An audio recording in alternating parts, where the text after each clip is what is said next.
بسم اللہ الرحمن الرحیم۔ السلام علیکم۔ اس وقت آپ دیکھ رہے ہیں ہمارا چینل صبا کچن۔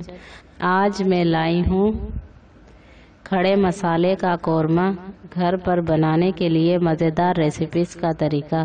لیکن بتانے سے پہلے آپ سے گزارش ہے کہ اگر آپ ہمارے چینل پر نئے ہیں تو ہمارے چینل صبا کچن کو سبسکرائب کریں اور ساتھ میں لگے بیل آئیکن کو دبا دیں تاکہ ہر نئی آنے والی ویڈیو کا نوٹیفیکیشن آپ کو بر وقت ملتا رہے۔ آئیے سب سے پہلے بتاتی ہوں اس کے اجزاء۔ گوشت 1 کلو، دہی آدھا کلو، گھی آدھا کلو، ثابت گرم مسالہ تقریباً 1 چٹانگ، پیاز 1 کلو، لال مرچیں 20 عدد، نمک حسب ذائقہ۔ آئیے اب تیار کرنے کی ترتیب بتاتی ہوں۔ پیاز کو باریک لچھوں کی شکل میں کاٹ لیں، پھر انہیں پتیلی میں ڈال کر نمک، مرچ، گرم مسالہ، ثابت مائل گھی اور گوشت ڈال دیں۔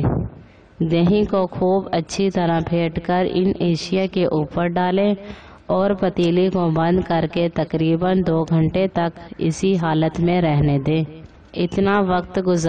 اتنا وقت گزر جانے کے بعد پتیلی آگ پر رکھیں اور ہلکی آنچ پر رہنے دیں۔ پانی نہ ڈالیں۔ دہی جو پانی چھوڑے گا وہی گوشت کو گلا دینے کے لیے کافی ہوگا۔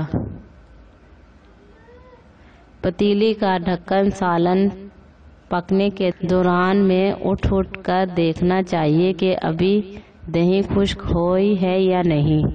جب دہی خشک ہو جائے تو پتیلی چولہے پر سے اتار لیں۔